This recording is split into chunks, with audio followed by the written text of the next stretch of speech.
Děkuji za představení. Dobrý den, dámy a pánové. Jsem rád, že tady můžu být s vámi, že jste mě pozvali a uvítali na Café Nobel. A jak už bylo řečeno, já se zabývám Vyšehradem, kde pracuji od roku 2003. Dnes tam vedu to detašované pracoviště našeho ústavu a Vyšehrad je národní kulturní památka, to znamená místo úplně s nejvyšší památkovou ochranou a celý ten areál vlastně spadá výhradně pod archeologický ústav, který se vlastně od počátku své existence od roku 1919 jako má Vyšehrad pod svými křídly. A já teda navazuju na generace předchozích badatelů. A to téma, které jsme pro vás společně s panem Belínským připravili, je teda na jeho výzvu, je téma toho nejstaršího období Vyšehradu, o kterém zároveň víme nejméně, právě protože písemných pramenů je z této doby poskorovně. Je to doba vlastně úplných počátků českého státu, nebo to, čemu můžeme říkat český stát, a protože je to místo, které bylo úzce spjato, aspoň v pozdějších obdobích, s Přemyslovci, to znamená s naší nejstarší známou vládnoucí dynastií panovníků, tak je to, ta archeologie toho místa je nejenom archeologie Prahy, řekněme, a nějakého mocenského útvaru, ale zároveň vlastně archeologie počátku českého státu a vlastně těch klíčových politických procesů, které se na našem území odehrávaly. Fotku, kterou jsem vybral na úvodní slide, ta nás má jenom vůbec do situace, je to teda mimochodem jedna z nejstarších fotografií Vyšehradu. Vidíte ještě v době, kdy neexistovala cesta nebo takzvaná navigace podle nábřeží, po které se dneska dá jezdit s tím takovým tunílkem. V té době ta vyšehradská skála stala přímo do Vltavy a vidíte hory, protože Vltava stahovala dříví z jižních Čech právě pro potřeby Prahy, která byla velice hladová po dřevě. A mimochodem právě tyto hory máme doloženy obchod se dřevem pod Vyšehradem na místě, které se nazývá Výtoň, právě podle toho, že se tam vytínala dřeva z těch horů jako forma daně. Tak do dneška to jméno zůstává v té místní topografii. Tak tyto hory a tato plavba je doložena už pro to nejstarší období, řekněme pro nějaké 11. 12. století, kdy přinášela velký zisk právě vyšehradské kapitola, která se nacházela na Vyšehradě. Tento obrázek, to jsem si nemohl opustit dát, protože ho mám velice rád, je to Mořákův obraz, který se nachází v prezidentské loži Národního divadla. Je to obraz tedy Vyšehradu, pochopitelně stále bez té cesty podél řeky. A ten tady uvádím vlastně, abych demonstroval dvě věci. Za prvé, vidíte vlastně, že je to takový blok, který se nachází nad řekou, který není možné obejít a každý, kdo chtěl vstoupit do Prahy, tak, nebo do pražské kotliny v tom už od raného středověku, tak musel vlastně přejít přes Pankrátskou pláň, nebo přímo, což bylo nejvýhodnější, přímo přes tu Vyšehradskou skálu. Takže ten Vyšehrad měl jako významnou kontrolní úlohu a to je zřejmě jeden z důvodů, proč je tam ten hrad mimo jiné také vznikl. Ještě o tom budeme mluvit v souvislosti s nejstaršími mincemi vyšehradskými. A za druhé, ten Mařákův obraz velice akcentuje takovou tu osamělost, ale současně pevnost té vyšehradské skály. Ne nadarmo ten obraz vznikl totiž v polovině 19. století a v době vlastně vrcholícího českého národního obrození. A Vyšehrad byl považován právě za to místo, které je spjaté s tou nejstarší českou identitou, nikoliv Pražský hrad. To je zajímavé. Pražský hrad, přestože od počátku byl hlavním sídlem Přemyslovců a především hlavním jako sídlem panovníků, takovým jako politickým centrem, tak měl tu jednu nevýhodu, že vlastně sloužil jako sídlo také habsburských panovníků a v době vlastně ještě 19. století, vlastně až do vzniku Československa, to bylo vlastně sídlo místodržícího, čili exponentura vlastně toho vídeňského dvora.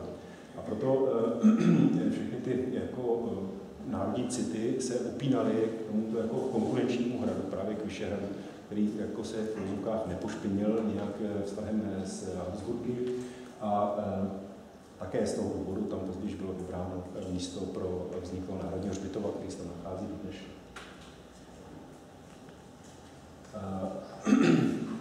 Jak asi každý prostě, kdo něco slyšel o Vyšehradu, tak si vzpomene na báje a legendy české, staré české legendy, jak my říkáme.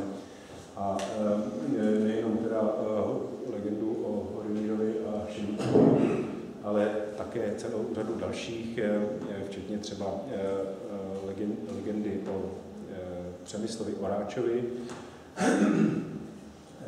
Dlouhou dobu tyto báje a legendy byly vlastně jedním z hlavních argumentů a poznatků vlastně o minulosti tohoto místa, především v 19. století, kdy se vedly diskuze o tom, jestli Vyšehrad je skutečně starší než Pražský hrad.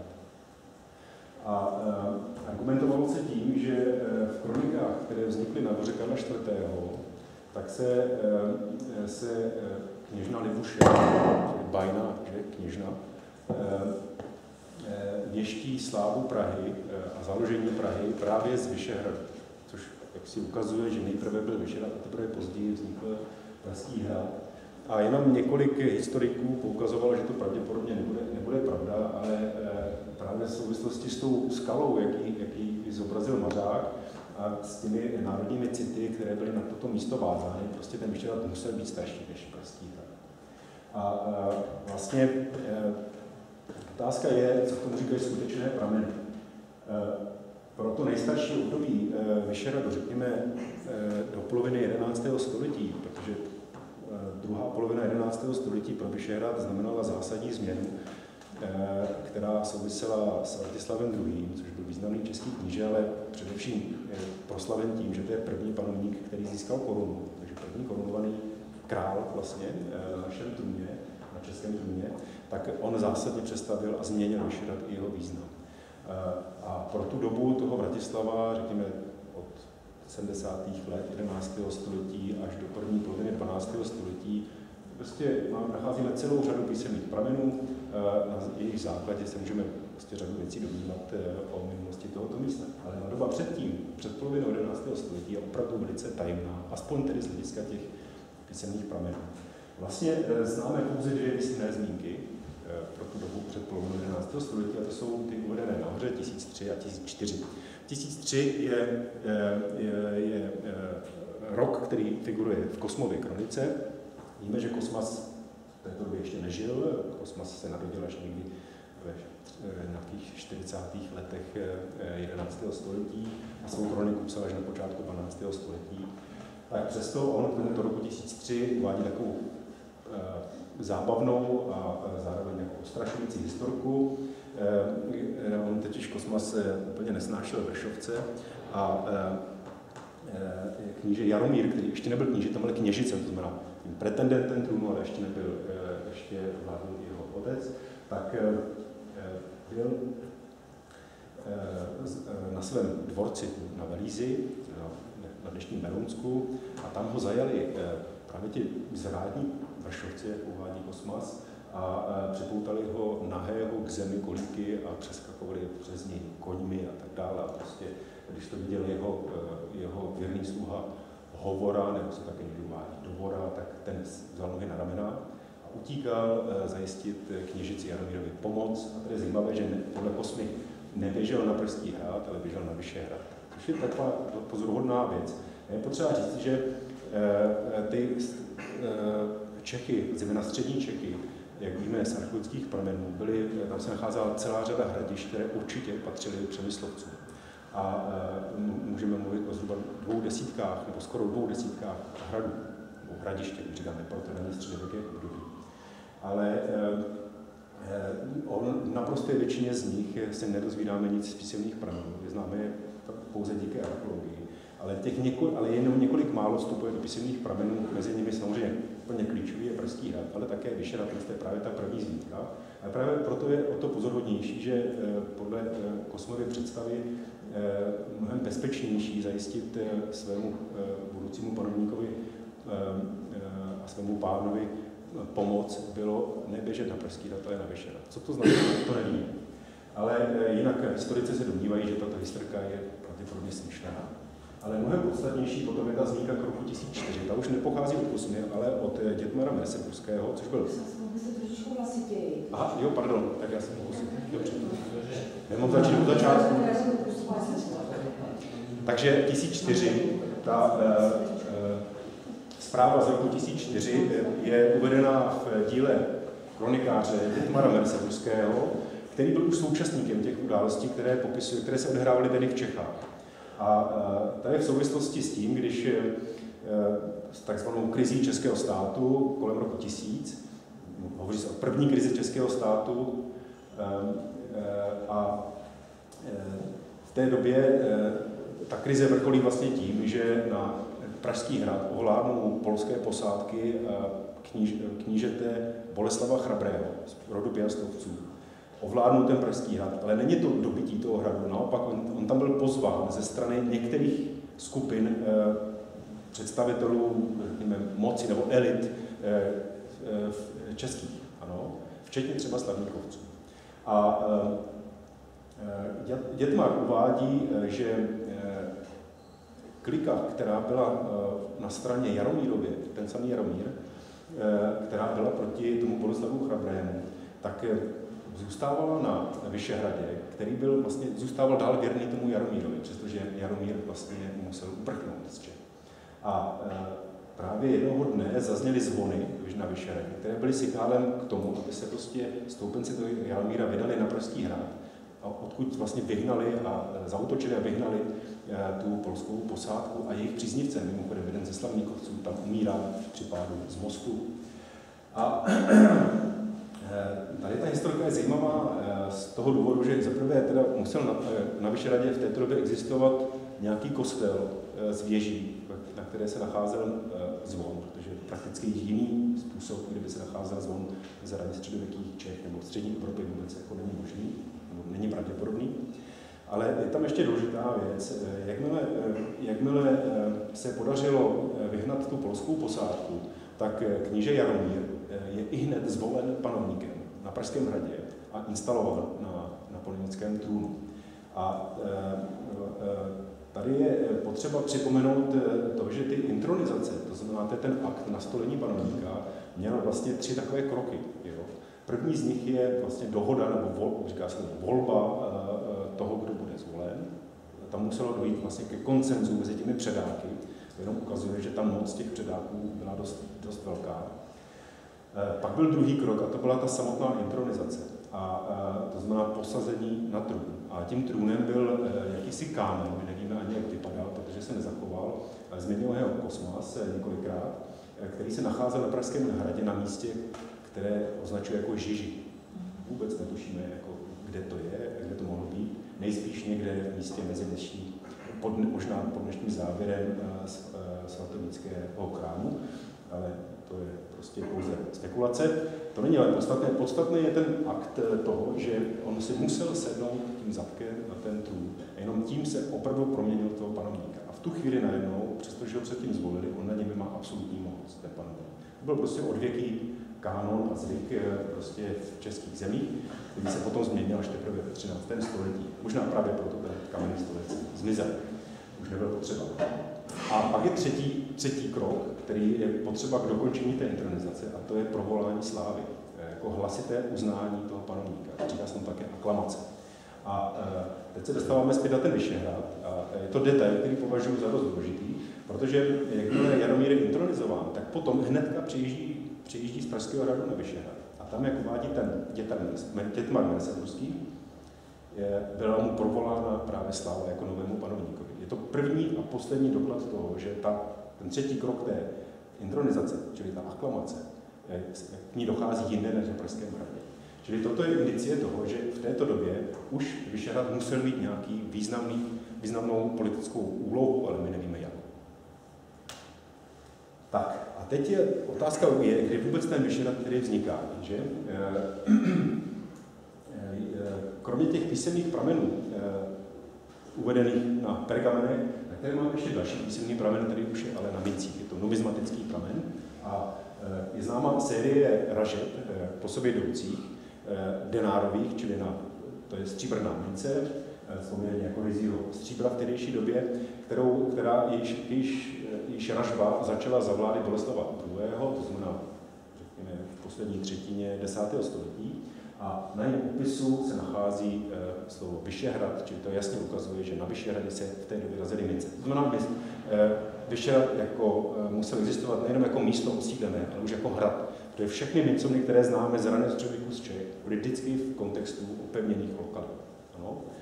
A mimochodem, ty mince souvisely s nejspíš nikoliv s vnitřním, ale se zahraničním obchodem, což s velkou pravděpodobností jednou z těch klíčových komodit byli otroci, s kterými teda přemyslovci dost jako intenzivně obchodovali, ale nejen oni, ale i piastovci a další panovníci tehdejší střední Evropy. Vlastně nejproslavnější trh s otroky ve střední Evropě byl v Uhersku, a to až někdy do 12. století. A oni totiž ten prodej těch otroků zajišťoval jako velký příjem pro tu panovnickou pokladnu a byl to způsob, jak vlastně ekonomicky využít zajaté soupeře při expanzi, vlastně mocenské expanzi těch jednotlivých panovnických domů, kterým právě docházelo ve střední Evropě. Až do momentu, než na sebe narazili a pak se ten obchod s otroky trochu jako přibrzdil. Naštěstí. Takže Vyšehrad byl nějakým způsobem napojen na nějaký zahraniční obchod. Tady se to můžeme dát asi do souvislosti s tím, že, jak jsem zmiňoval, vstoupit do Pražské kotliny, kde se nacházelo to politické centrum Čech, ten Pražský hrad, kde bylo významné centrum obchodní, o kterém píše Ibrahim Jakub, což je židovský kupec pocházející z Kordovy, který navštívil Prahu někdy v roce 964 plus minus, tak zmiňuje Prahu jako nejvýznamnější trh Slovanů na území západní Slovanů, pravděpodobně, myslím. A také tam mimochodem zmiňuje právě otroky, ale i s dalším zbožím. A pokud někdo chtěl vstoupit do Prahy, do tohoto významného trhu od jihu, tak musel přejít přes ten Vyšehrad. A ta trasa, která vlastně až do prakticky do dneška, nebo do 19. století určitě pokračovala na jih od Vyšehradu, tak vlastně vedla až přes Salzburg až do Benátek. Ano. Takže Benátky byly velice významným obchodním partnerem, poskytovatelem prestižního a cenného zboží, které si pořizovaly zejména elity.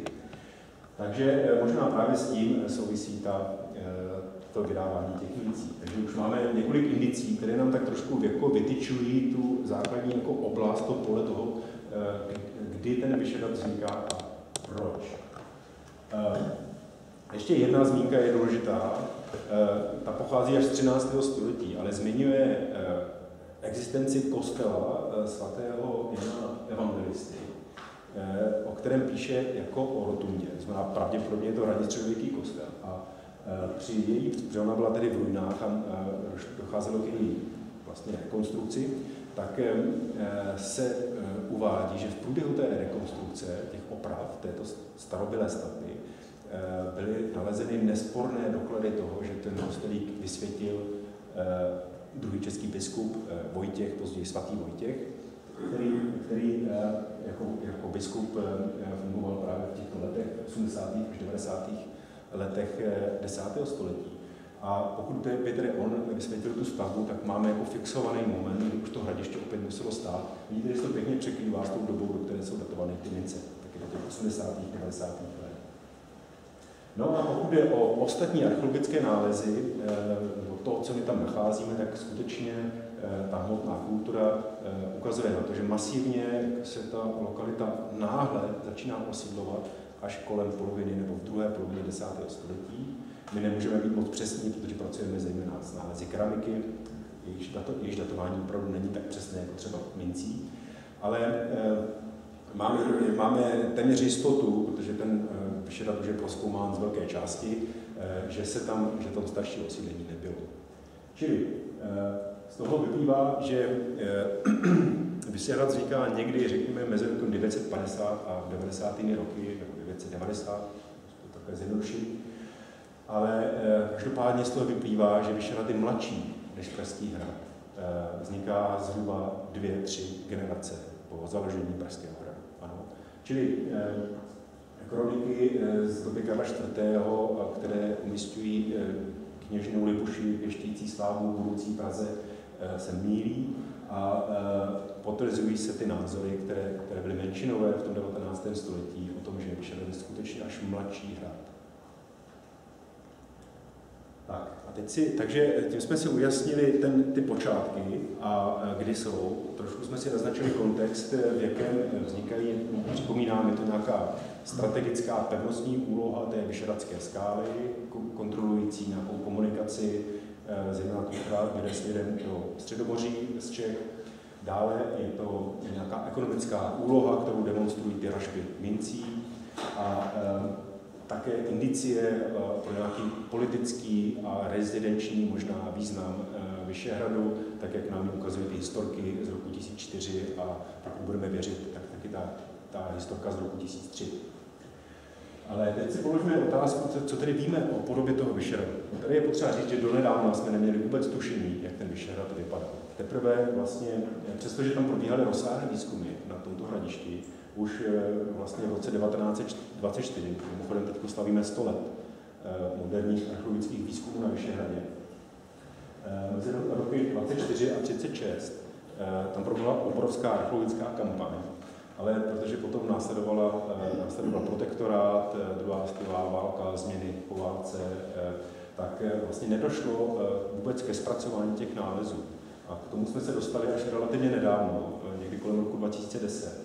Jsme vzali ty několik set beden archeologických nálezů a různých deníků a terénních dokumentací po těch našich předchůdcích z té první republiky a prostě jsme začali zpracovávat ty nálezy. Najednou nám z toho vyskočily aspoň některé věci, které můžeme přičknout tomu nejstaršímu období, to, které předchází před tu polovinu 11. století. Tak a já vám to tady pokusím v rychlosti ukázat. Čili ta hlavní areál, se kterého jsme ty nálezy zpracovali a také kam směřovalo nejvíc těch výzkumů, kde byla největší množství sond archeologických, čili archeologických výkopů, tak je na oblasti tzv. Akropole, což je areál, který určitě Vyšehrad znáte, tak je areál jižně od toho kapitulního chrámu svatého Petra a Pavla a je vlastně v takovém parku. Jo? My tomu říkáme Akropole, myslíme tím ústřední rezidenční areál, kterých prostě známe z celé řady hradiště, vždycky nějaký. Jo? Ta přemyslovská hradiště byla vždycky více dílná a většinou v té koncové části, vždycky na kopcích, pokud možno, nebo na ostrozích, tak v té koncové části se nacházely ty akropole obvykle. No a ten areál, vidíte, to je ten park, tak vypadá dneska. Ale pod ním se právě nachází celá řada, jak už dneska víme, archeologických pozůstatků, z nichž známe opravdu jenom zlomek. Dosud bylo prozkoumáno z celého Vyšehradu pouze 15% plochy. Ano. Takže více než 80% toho areálu stále jako mlčí z toho hlediska té archeologie. Je otázkou, co vše se tam může nacházet. Ale to, co se vám pokusím ukázat z toho, co se dosud našlo, můžeme usuzovat, že jako skvělých a překvapivých nálezů tam musí být celá řada. Ty samozřejmě zbývají pro budoucnost a určitě pro budoucí generace archeologů. Takže tady to vidíte na prstenicovém plánu, vidíte taková docela plochý areál, ale co je už klíčovým prvkem, je tento příkop. Ten byl teda odhalen archeologickými výzkumy na několika místech a můžeme docela bezpečně zrekonstruovat celý jeho průběh. Co už je taková zvláštnost, kterou i na jiných českých přemyslovských a ani jiných českých hradištích nenajdeme, tak je to, že ten příkop běží v podstatě zalomen v pravém úhlu. Většinou ty příkopy jsou obloukové, ale v tomto případě ne. To je taková záhada, nevíme proč. Možná, že to souviselo s nějakou snahou, nebo už tehdy, když vznikal Vyšehrad, tak s představou nějakého urbanistického vývoje, kde bylo výhodnější spíš pravouhlé jako linie než obloukové. Tak, jedna z takových jako drobností, ale docela zajímavých, je to, že se podařilo najít v místě pod nějakou gotickou stavbou takový úsek asi 6 metrů dlouhého zdiva, nebo stěny, stavby, která ležela, to je taková zvláštnost, na popukových kamenech. Popukové kameny nejsou místní, ty musely být dovezeny z druhé strany řeky. Byly zasazeny jako na kosu. a na to byly položeny mohutné trámy dřevěné, které se zachovaly vlastně z úhel na těle. Je to velice zvláštní typ konstrukce, který se nenašel jenom tady. Mimochodem hnedka vedle toho bylo nalezeno ohniště ve stejné úrovni, to znamená, je to pozůstatek zřejmě nějaké stavby, která měla jako obytnou funkci, nejspíš. Ale pak byla nalezena ještě podobná, mnohem větší stavba, nebo lépe zachovaná, ale s podobnou konstrukcí. Tady vidíte na fotografii, vidíte, to jsou ty kamery opukové na koso. A mezi tím, na této zrovna by dobře vidět není, ale to jasné, prokazatelné, tam byla právě ta souhlnatělé dřevo, které na tom jako stálo. Tady vidíte potom ještě ukázku těch dlouhých stěn. To jsou prostě, vidíte, to už má délku třeba 10 metrů. Jo? Tady to má přes nějakých 15 metrů délku. Vypadá to, ukazujete na nějakou složitější konstrukci. Je to hlavně to černé, tady na tom obrázku, to, co tady je pak vyznačeno. Ta konstrukce je neobvyklá, ten rozsah na to, že to je dřevěná stavba, je dost velký. A paralely prostě k této konstrukci a k takto velké stavbě prostě neznáme z žádných hradišť českých ani moravských toho, řekněme, 10. nebo 9. století. Takže je to vlastně neobvyklá stavba svým velkým rozsahem a existencí ohniště, aspoň v jednom případě, to indikuje, že to se jedná o nějaké obytné stavby. Ale pracujeme tady, potřeba říct, my tady pracujeme s dokumentací té první republiky a nemohli jsme sami vidět ty věci v terénu, čili to jsou pouze pravděpodobné závěry, které z toho zpracování těch starých výzkumů můžeme dovodit. Další stavba, opět dřevěná, mimochodem to, že jsou ty stavby dřevěné, to není nijak zarážející, vlastně až do toho 11. století z hlediska architektury byly Čechy, ale nejenom Čechy, vlastně dobou dřevěnou, ano, z toho architektonického hlediska. Dokonce na panovnických hradech v Německu, v říši, tak stavby byly rovněž ze dřeva. A další teda stavba, která se tu nachází, je tentokrát nikoliv na těch horizontálních dřevěných prvcích, ale na vertikálních, na sloupech. Našla se série mohutných sloupů, které byly jako zapuštěny do země, obloženy opukovými kameny, opět připomínám opukaný místní materiál. A z jejich půdorysného uspořádání vyplývá, že to byla rozsáhlá stavba, která měla ještě takové rozdělení na takové nudle pokrají, na těch kratších stranách. A zřejmě k tomu patřil ještě žlab palisádový. To znamená, jedná se asi o nějakou velkou, ještě větší prostorově stavbu, která než ty předchozí má asi zhruba 300 metrů čtverečních, protože na svou dobu teda dost velká stavba. A ta by mohla mít právě funkci sněmovní. To znamená, když potřebujete shromáždit spoustu lidí na jedno místo pod jednu střechu, tak proto se budovaly tyto sněmovní nebo halové stavby, jak my jim říkáme, archeologicky. A vlastně v tom kontextu toho 10. první poloviny 11. století takovéto stavby nebo stavby s tou sněmovní funkcí jsou v podstatě stavby s politickou funkcí, ano, protože vlastně politika se odehrávala ústně v kolektivech na základě nějakého kolektivního dojednávání a patronací panovníka v tomto případě.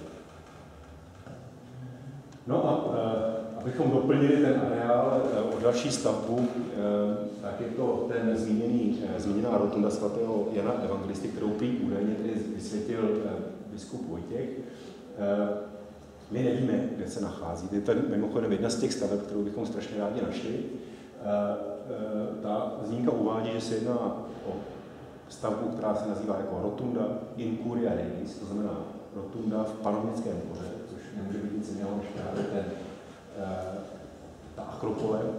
A pokud by teda spadala do toho 10. století, tak by zřejmě se jednalo o nějakou jako soukromou oratoř, která patřila k tomu pánu hradu, což byli v tomto případě Přemyslovci, nepochybně, kdo jiný.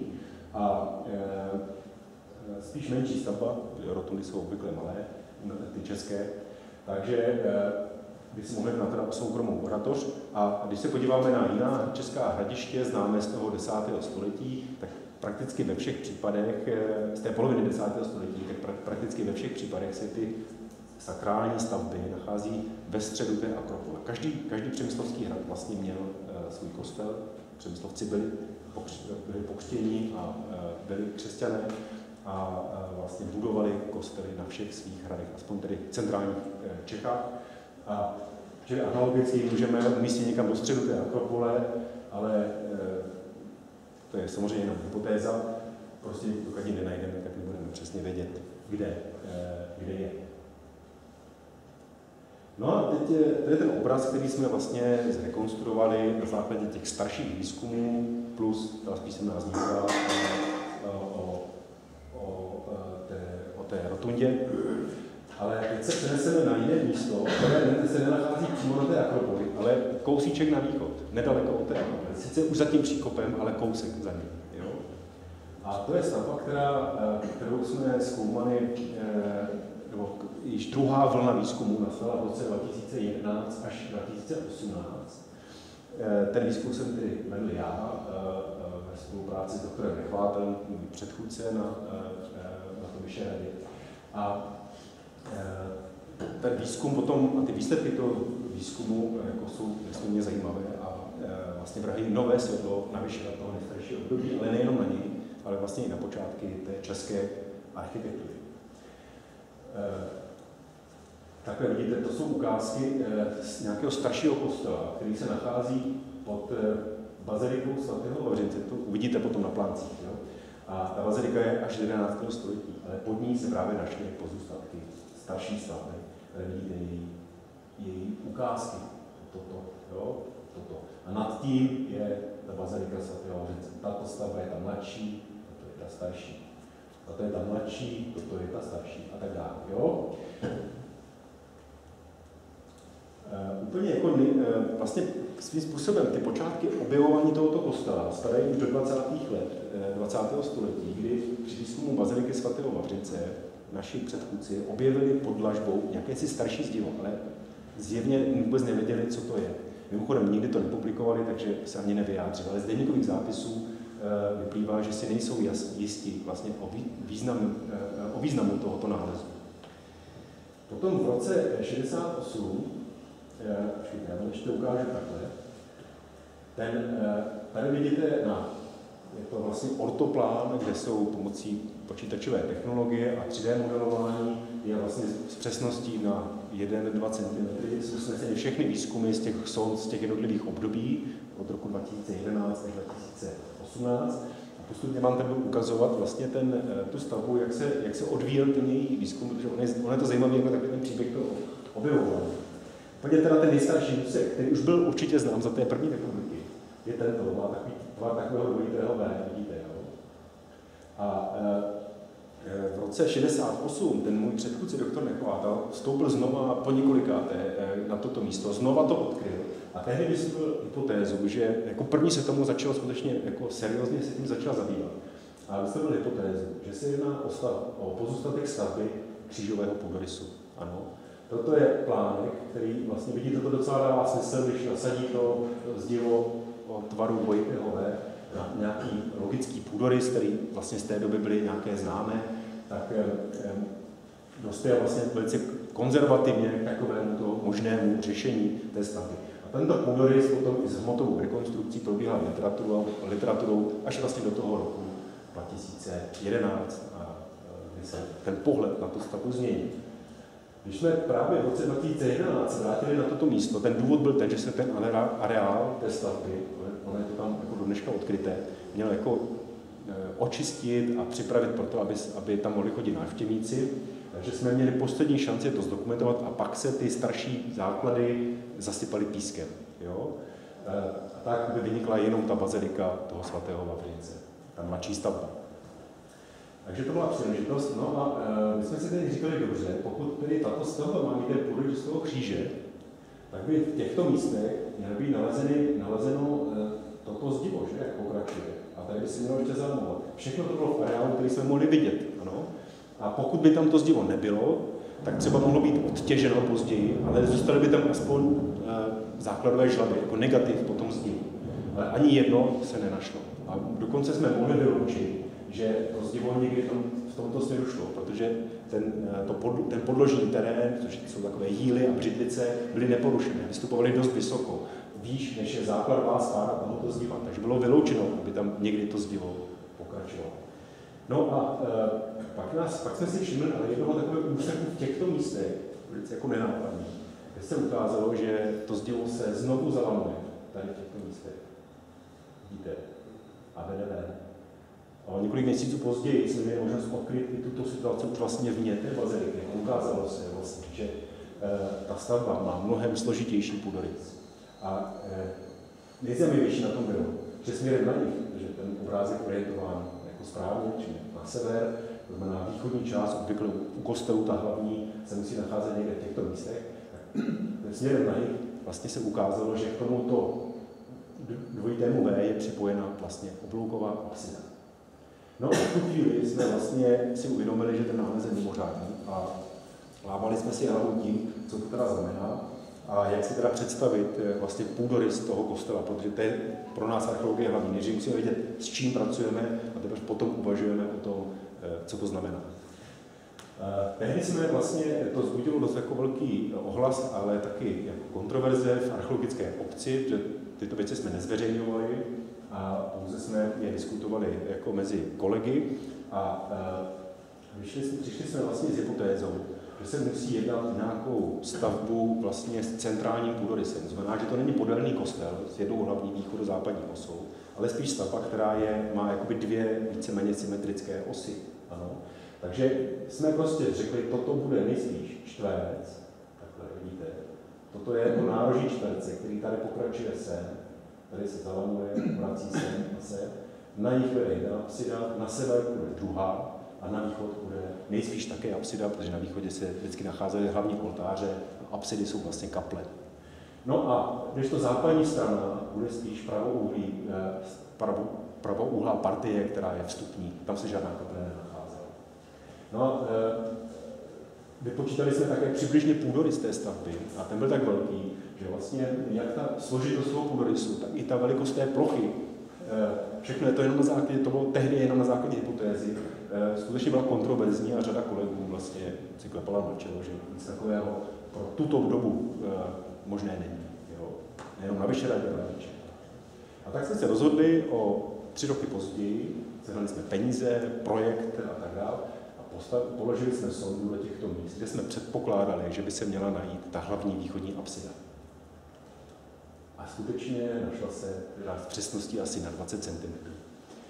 Našli jsme ji asi 1,5 metru pod zemí. No a pak v roce 2018 jsme už jenom doplnili v těchto místech výzkum tak, aby jsme doložili existenci severní apsidy a další části té lodi. Výsledek vypadá takto. Tato stavba svým půdorysem a svým rozsahem nemá na našem území pro tehdejší období žádné paralely. Co je zajímavější, mimochodem ta stavba je tak velká, že do jejího prostoru se víceméně vejde celá pozdější románská bazilika svatého Vavřince, což je stavba, která se nachází zde, a také velká část děkanství, starého děkanství, což je vlastně rezidence děkanů Vyšehradské kapituly z 15. století. No. Tento komplex staveb vlastně v podstatě celý, nebo z velké části obstupuje ten půdorys této starodávné stavby. A mimochodem tuto stavbu můžeme datovat, dneska už to víme,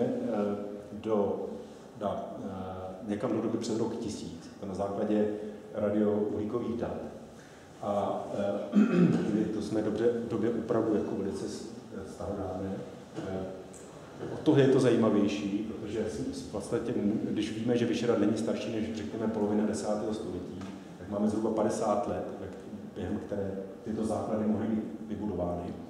A tím pádem máme vlastně možnost uvažovat o nějakém politickém kontextu, protože tehdy vládli pouze 2 panovníci, Boleslav I., takzvaný bratrovrah a zakladatel státu, jak ho nazval jeden z archeologů, a potom jeho syn Boleslav II.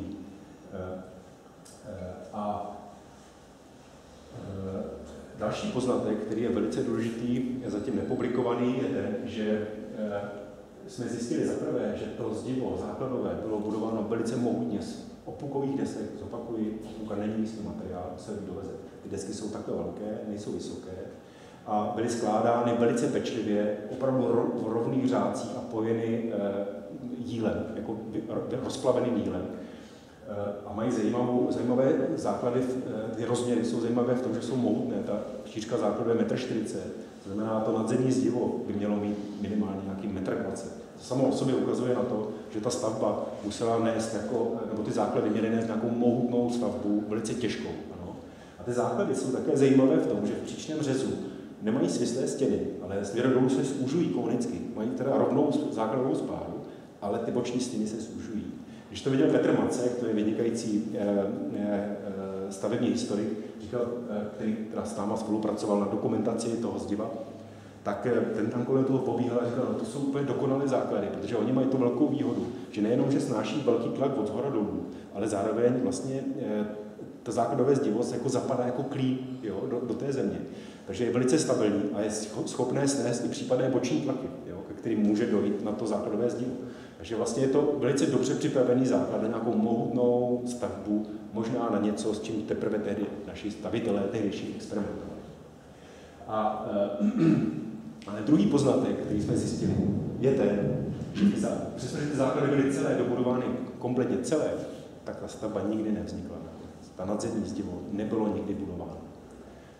Zjistili jsme to až v roce 2018, kdy jsme zjistili, že v těchto místech, ve všech těchto místech, je na povrchu, na koruně toho základového zdiva, které bylo víceméně na úrovni tehdejšího terénu, tak bylo přemazáno maltovou vrstvou, která tam ale zůstala a nebyla sejmuta.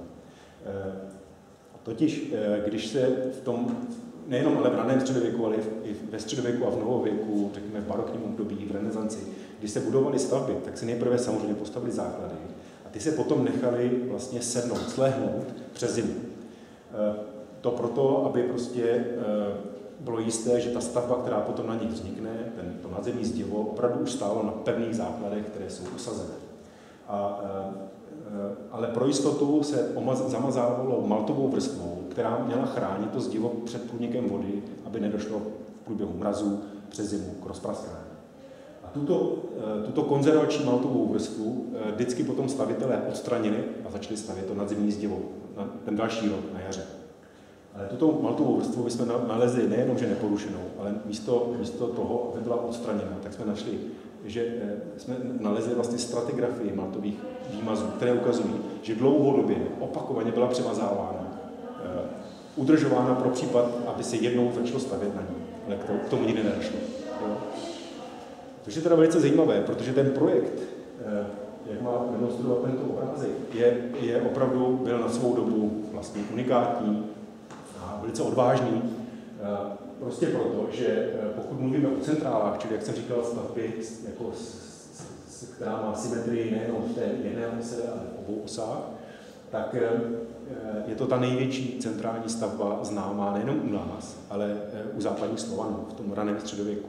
Do té doby to prvenství měla tato stavba, což je rotunda svatého Víta, kterou vybudoval kníže Václav, později svatý Václav. Do níž byl nakonec také pohřben a dodneška se ty základy této stavby nachází pod nejsvětějším místem v českých zemích, pod svatováclavskou kaplí v chrámu svatého Víta. A do té doby to prvenství s zhruba 182 metry čtverečními vnitřní plochy, tak měla tato stavba, která byla také katedrální stavbou, protože první české biskupství, které vzniká v roce 974 přibližně, tak ten biskup si vybral, nebo bylo vybráno pro biskupa tento kostel, ta rotunda svatého Víta a později také svatého Václava. Ale ten náš nález je, vidíte, asi o 40% větší plochu. Čili stavba opravdu megalomanská. Dále vidíte, že ty české centrály, to byly obvykle rotundy, čili vlastně válce, ke kterým byly připojeny apsidy právě pro ty kaple. Vidíme ukázky těch největších u nás, Udeč, Vyšehrad svatý Martin, Starý Plzenec nebo Kliment na Levém Hradci. To je prostě ten byl repertoár stavební nejčastější těch českých přemyslovců na jejich hradištích. A pouze na Pražském hradě udělali velikánskou variantu. A na Vyšehradě přišli s úplně jiným typem půdorysu. Jehož chronologie najdeme nejčastěji ve Středomoří. A to jak ve východním, tak vlastně v severním Středomoří, v oblasti Itálie. Několik takovýchto staveb můžeme nalézt také ve Španělsku a dokonce i ve Francii.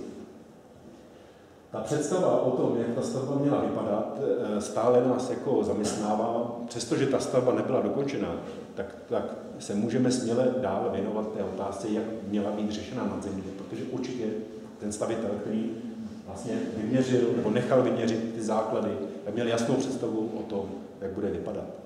A máme tady dvě varianty. Jedna z nich je, že to byla stavba zastřešená vlastně dřevěným stropem.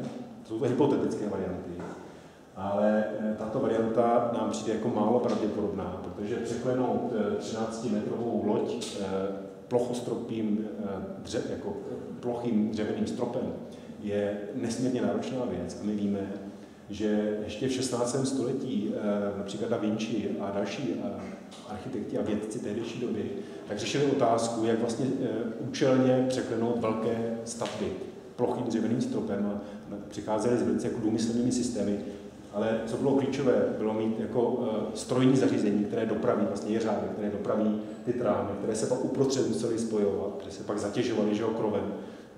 Vlastně je to celé velice složité a technologicky dost náročné. Myslíme si, protože ta varianta plochého stropu není moc pravděpodobná. A pak je druhá extrémní varianta, která pracuje s tím, že ten kostel měl uvnitř mít 4 klíře. A jak je to nakresleno vlastně na tomhle obrázku, vidíte,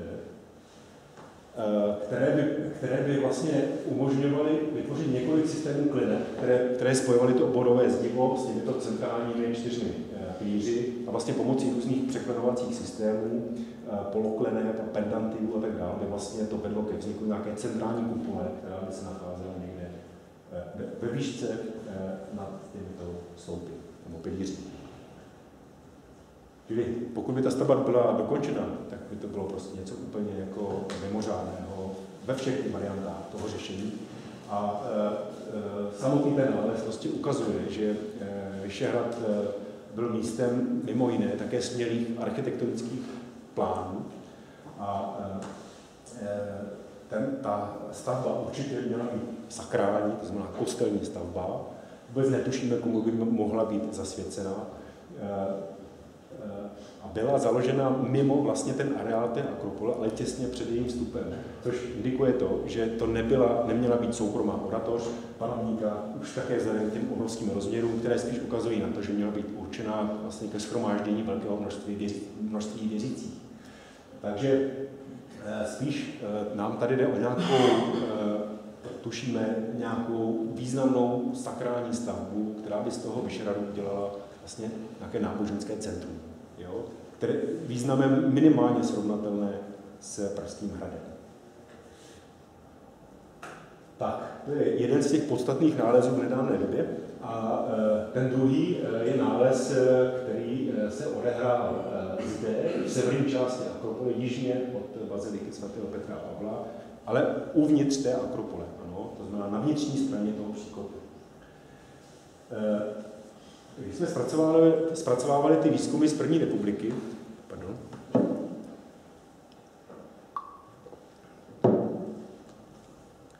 tak jsme si všimli celé řady keramických střepů, běžné keramiky, která se používala v raném středověku normálně k vaření a podávání jídla, a které se jako válí všude prostě velké množství, zejména na Vyšehradě. Tak na řadě z těch střepů jsme našli takové nataveniny, které vlastně vedly k tomu, že ten střep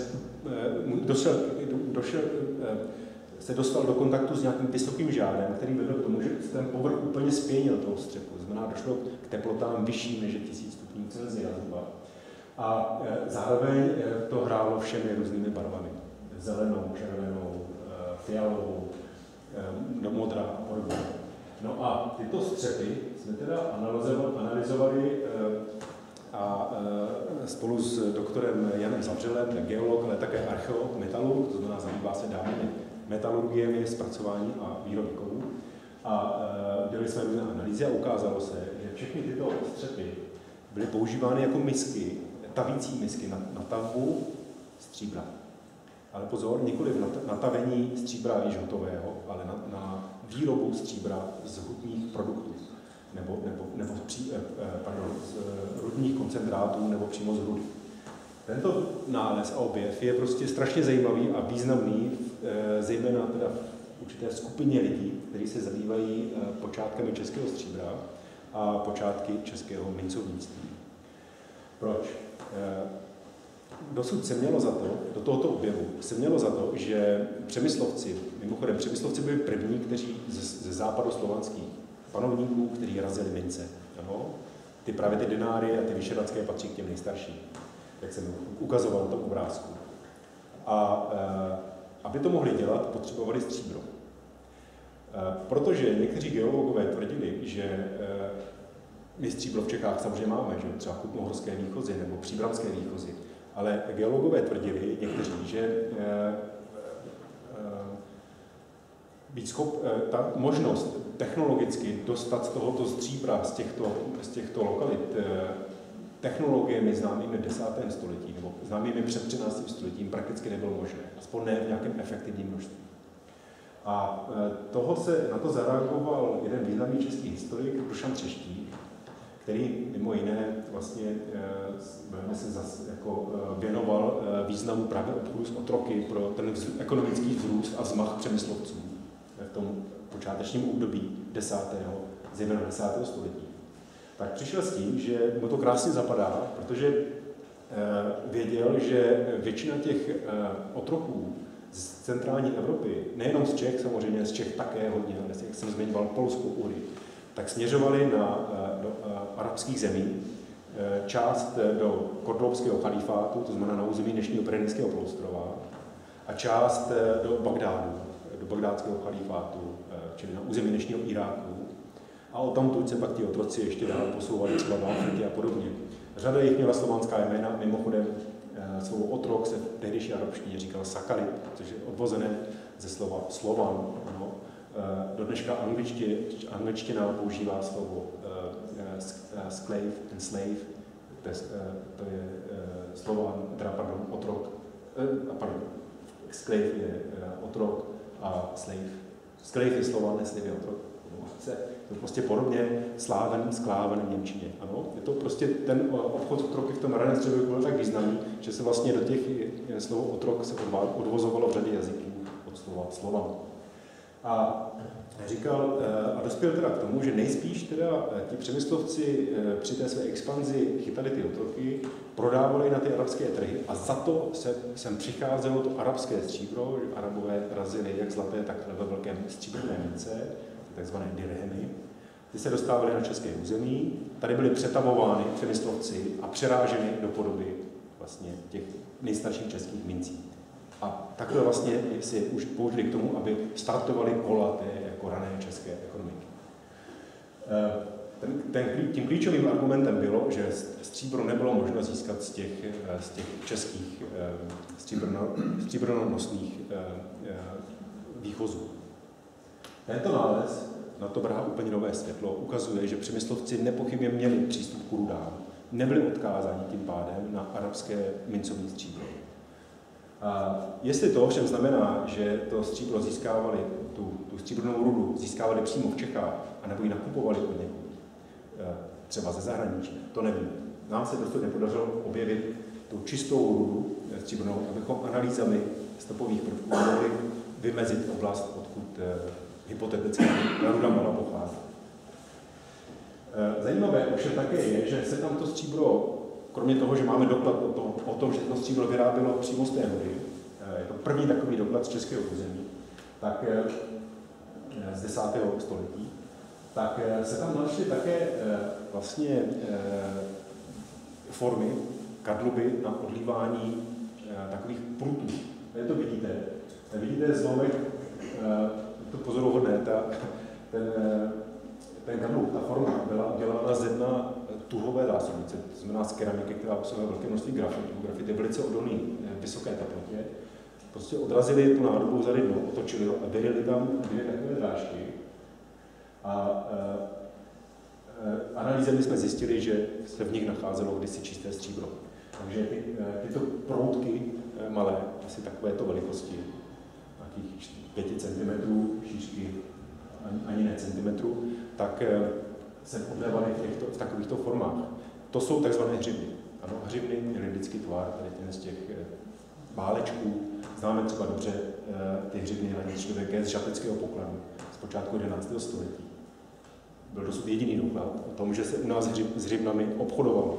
Tady máme doklad, že se do něho ve velkém přetavovalo nebo vyrábělo stříbro a vylévalo se do podoby ingotů. Ingot slouží primárně ke skladování stříbra. Ano.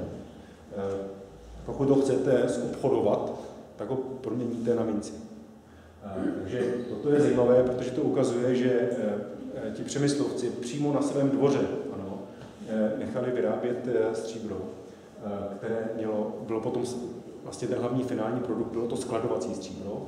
A je dost možné, že část tohoto stříbra přecházela do mincovny, o jejíž existenci víme, ale dosud se nám ji přímo fyzicky objevit nepodařilo, tak část tohoto stříbra asi putovala do té mincovny. Tady je zajímavé, vidíte, jsme přímo v areálu toho panovnického dvora, té akropole. Odtud pochází ty nálezy. My také víme na základě analýz, že v těchto dílnách se pracovalo jako i s jedovatými kovy, s arzenem. Dokážete si představit to obrovské množství splodin, které vlastně nepříjemných, které se tamtud šířily. A přesto panovník trval na tom, že to bude uvnitř té akropole. Obvykle se tyto obtížné provozy, jako je třeba výroba železa nebo kožedělné práce, nebo příprava kůží, umísťují do podhradí nebo na předhradí, ale ne do toho hlavního rezidenčního areálu. Tady udělali výjimku. My se domníváme, že to je prostě proto, že výroba toho stříbra bylo tak strategickou aktivitou, že ji prostě panovník chtěl přímo kontrolovat. Nebo ne on, ale ten, kdo byl správcem jeho dvora. No a bohužel potíže v tom, že my jsme všechny tyto nálezy získali až těch starých jako sáčků nahromaděných našimi předchůdci za první republiky a chtěli jsme vědět, jak tyto nálezy vypadají konkrétně v zemi v těch takzvaných nálezových archeologických situacích. A tak jsme tam položili sondu, víte, to je z roku 2019. Jsme hnedka přímo na té akropoli, tady je jeden z těch myslebekových soch, tady je kapitolní chrám, hlavní vyšerací kostel. A takhle je pohled potom do té sondy, víte, jsme asi metr a půl pod zemí a teprve tam vlastně pod navážkami se nalezly ty původní středověké situace. Tady je výsledný plán. Jeden z těch hlavních nálezů jsou tyto jámy, které byly úplně vyplněné dřevěnými uhlíky a v nich byly tady ty úlomky těch střepových misek s těmi nataveněnými střípce. Ale hlavní dílecký objekt je tato chata, která má takovou zajímavou pravou úhlou pec. Já jsem v životě nic takového neviděl. Ta chata je nízká, ona byla zahlubena asi jenom takhle pod povrch, takže tam musel sedět nějaký prostě mistr na nějakém špalku v podřepu a taky tam prostě do té pece klás různé věci. Ta pec je pravouhlá, opravdu nic takového neznám, většinou jsou kruhové nebo oválné ty pece. Její strop jsme nenašli, ale on byl zřícený vlastně na dně té pece.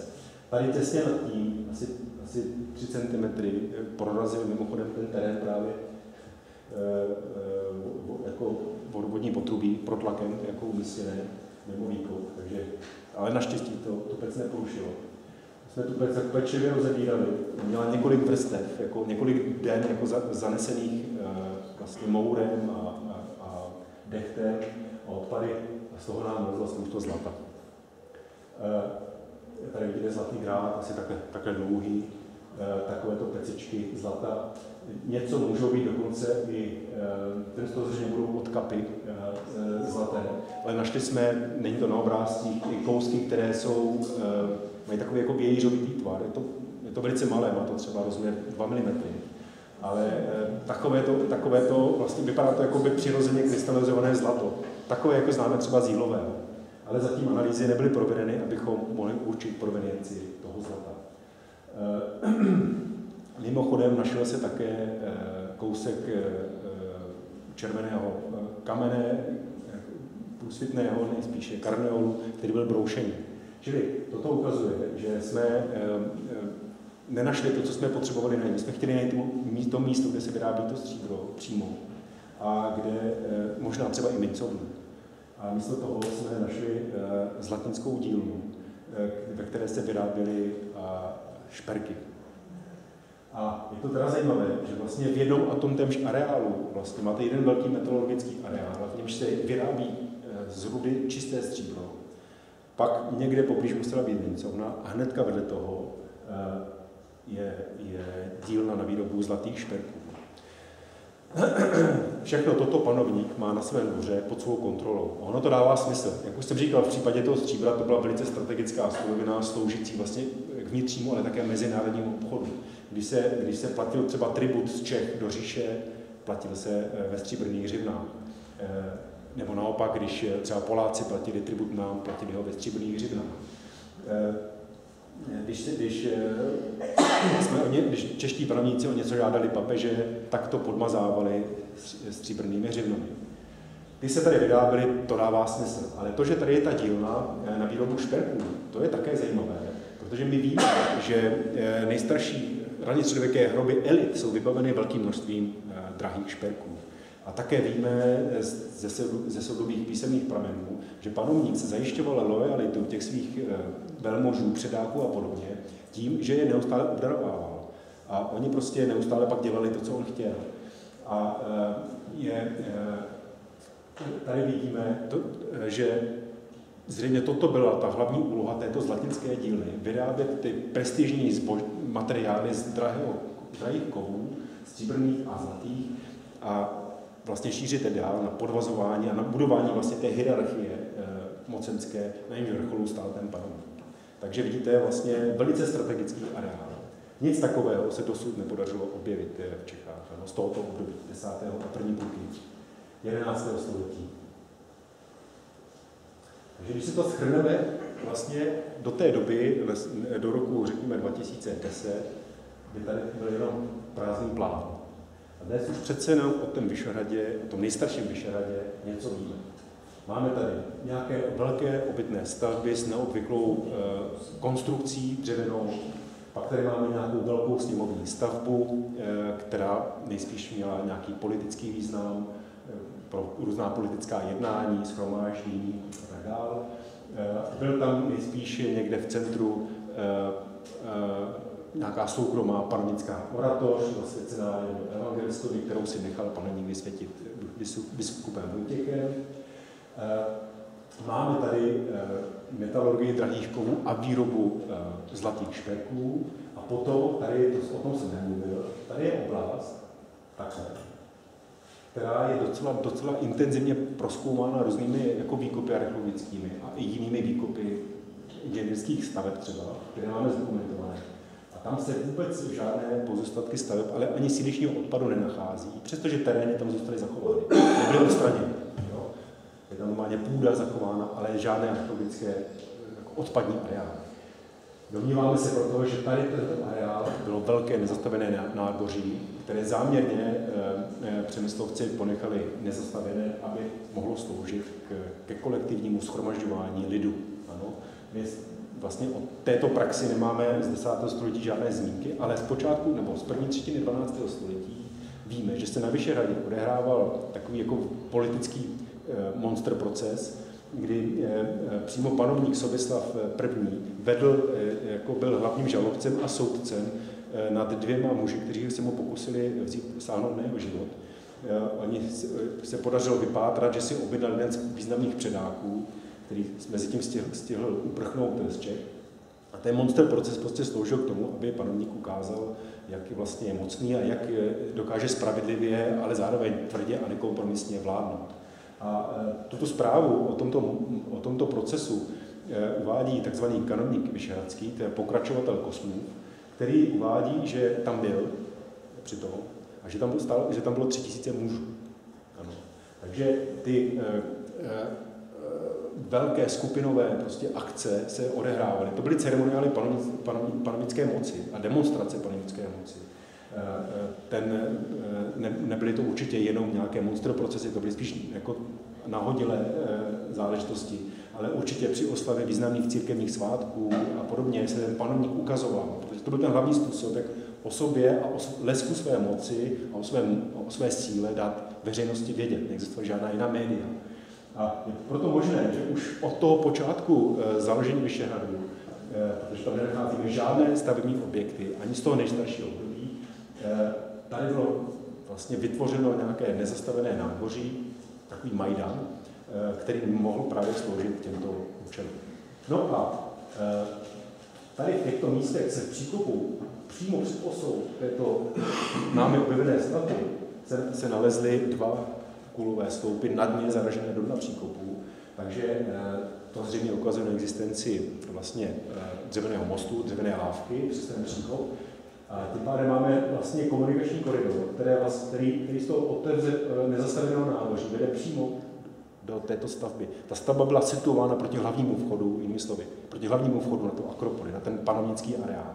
Takže to ukazuje, že byť byla vytažena ven, tak zároveň byla napojena pomocí té hlavní komunikace. Byla na nejbližším možném místě, pokud ji chtěli mít venku. Jo? Tak těmito slovy. Takže opět připomínám, že je velice pravděpodobné, že pokud by byla dostavěna, měla sehrávat nějaký významný jako nějakou významnou církevní úlohu v tehdejších vlastně Čechách, nějakou christianizační, evangelizační.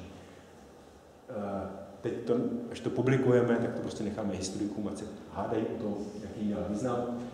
Je celá řada hypotéz, už jsem jich slyšel několik.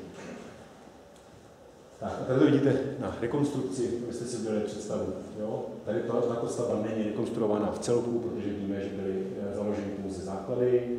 Tady máme ten výrobní areál, někde tady tu sakrální stavbu, která je zatím jediná, o které víme, že nejspíš existovala, tato ne.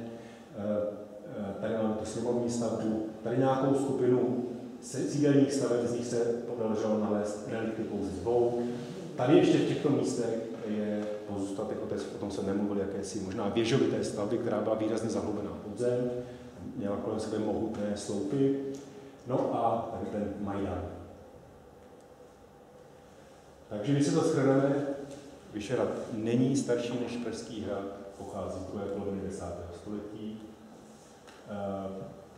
Všechno ukazuje na to, že to mohlo být sídlo přemyslovců už v tom nejstarším období. Máme tady sněmovní stavbu obytné, mimořádné na tehdejší poměry mimořádné obytné dřevěné stavby. Máme tady ty zprávy, které hovoří o příznivcích Jaromíra, kteří vlastně obývají Vyšehrad. Takže prostě ta úzká vazba na přemyslovci je zřejmá. Máme tady rané české centrum výroby stříbra a také drahých kovů v přímé režii panovníka. Máme tady místo monumentálního stavebnictví, prostě takového, které na svou dobu nemá srovnání s jiných českých hradišť. Ta stavba ukazuje na to, že to mělo tam vzniknout významné církevní centrum. To, že nakonec stavba nebyla dokončena, ukazuje, že ten původní plán se změnil.